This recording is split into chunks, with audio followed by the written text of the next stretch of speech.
Well, a lot can certainly change in an NHL minute, and that was learned quite emphatically yesterday. I know you guys love getting these videos as early as possible, and I try to get them to you as early as possible so that they can accumulate the most amount of views. But, you know, one of the innocent bystanders, the collateral damage, is that there's a whole plethora of information between the time I hit upload to the end of the games on the game night that I gave picks for. And there's no better example than yesterday. You know, on a night where I say, okay, I think I like the Tampa Bay Lightning here, back-to-back nights for Toronto, and they could leapfrog them in the division. A big monkey wrench gets thrown into that when you find out that Jake Ensel isn't playing, and then there goes that top line who can take advantage of the good last change at home. And then that throws that whole game into a fluster and still went to overtime. And it stayed under that 7.5 for all those people out there who wanted to take that 5.5. On a night where every single game went over, days after we saw nothing but unders, there is so much that can change. You would think at 1 p.m., oh my God, no Draisaitl, no McDavid. Turns out Nugent Hopkins isn't playing. This is going to be a bloodbath.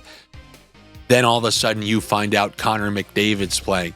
In the Minnesota game, Minnesota, who's been having to eke out these games 2-1, we find out they're getting not one, they're getting the front runner for MVP before he got injured back, along with Joel Eriksson Ek. They're just piling in goals, and Marc-Andre Fleury starting, which is never good for an under on the other side. This is all the information that goes into making sniffs. And there was just a whole litany of changes. And while they didn't work out for anything under-related, I can assure you that they worked out for everything over-related. We actually set a season-long mark.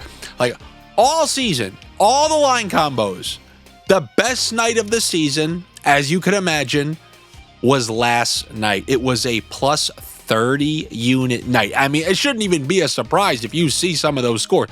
Every single game had more than 6.5 goals. So when you get that, you know those line combos are going to be smacking. So it was a plus 30 night, and now the month total is just like that, plus 16 after a couple of bad days in there. I really think I'm going to try to sniff out a couple more games. I've been alluding to the games. I've been telling you that I'm dead. These games, both teams are out of it. There's nothing to play for. They can start to go off. And we were able to find that in that Nashville Islanders game where we nailed that Forsberg-Blankenburg play. There are going to be plays like that available on this slate. I mean, now that we're truly at the end, and you're talking about mathematically eliminated teams who are just out of it, I'm going to chase Ruckus. I'm going to look for some games that seem meaningless.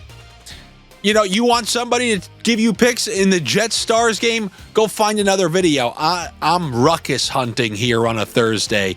And I'm going to start in Boston, where you have the worst team in the East facing the second worst team in the West.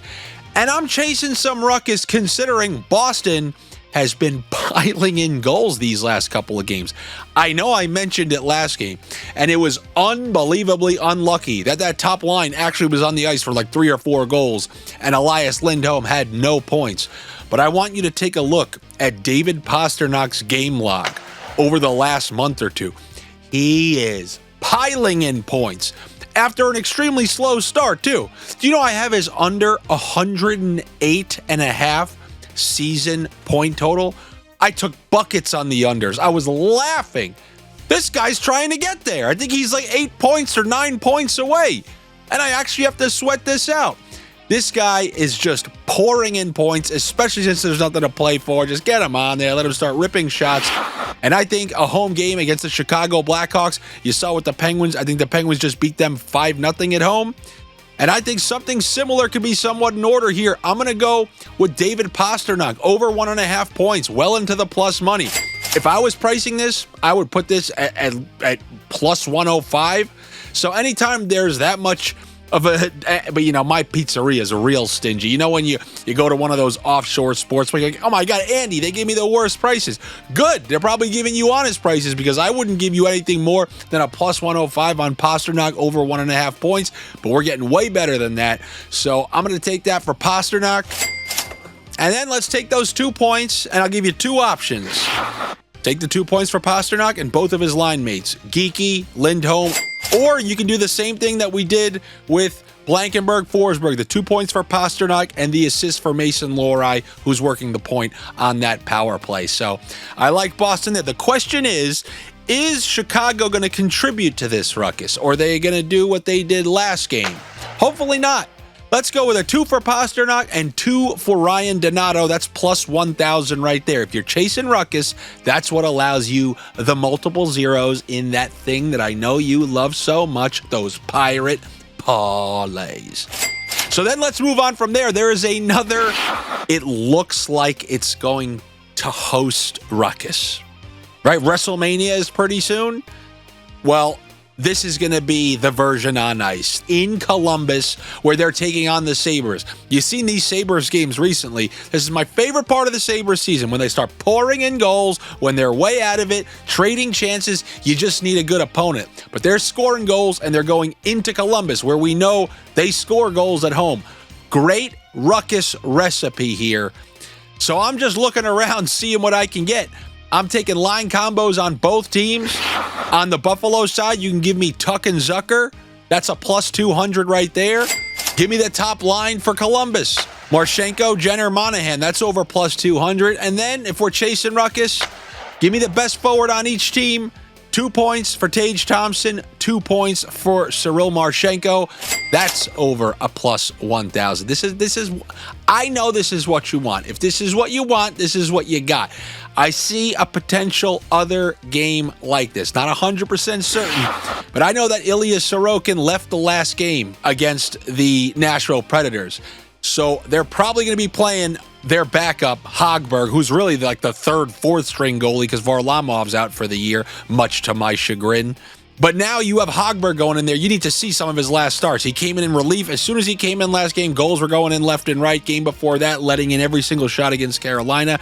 And then you have the Rangers playing the second half of back-to-backs, but you're probably going to be getting Jonathan Quick. There should be goals in this game, which is why I like that over 5.5.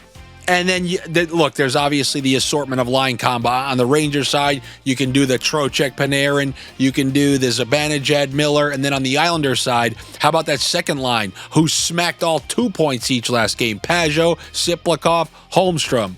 Then the first line would be Lee, Palmieri, Horvat. They're all on the table for this game. I can't even put on too many screenshots. I'm not doing all this clicking for you. Go back, rewind, listen again. You hear the names, you click the buttons, you click enter. And then one more potential spot. This one may be a little bit squirrely, but I'm chasing what both of these teams did in the last games, and that's the Nashville Predators and the Utah, Phoenix, Arizona Coyotes. The Coyotes put up 7 in the last game, and so did Nashville. So 14 goals between the two teams. I hope we can get to over 5.5. What do you say? What do you say we get to over 5.5? Hopefully those efforts, especially on the Nashville side, just throw caution to the wind. March ourselves back. Let's just start wigging things to the net. Who cares if we give up 2-on-1s? Give me the over in that game. And then why don't we do 2 points for Forsberg and the 2 points for Clayton Keller? It's chasing ruckus on a Thursday. That's what I have for you.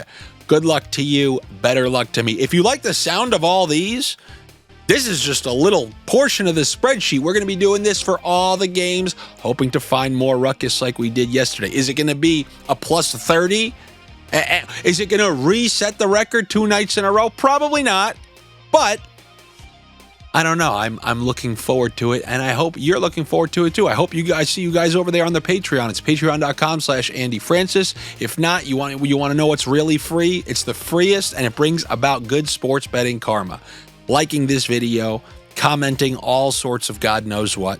Comment whatever you want. Start an argument with somebody in the comments, and you guys just keep going back and forth, arguing with each other, and then my comment, I go, wow, it's up to 100, up to 120, up to 125. Meanwhile, you're just arguing about which breakfast cereal was the best growing up. That's just a full breakfast cereal argument going on in the comments. And I just see that scroll go, well, they must really like the Sniffs today. So engage with the videos, click the notifications so you know when the most recent video comes out. Obviously, it's all over the road when it comes to that. I will see you guys tomorrow for a Friday round of NHL Sniffs. May the ruckus be with you. Don't be a donkey. Like the video, leave a comment, and then you can go off and be a pirate.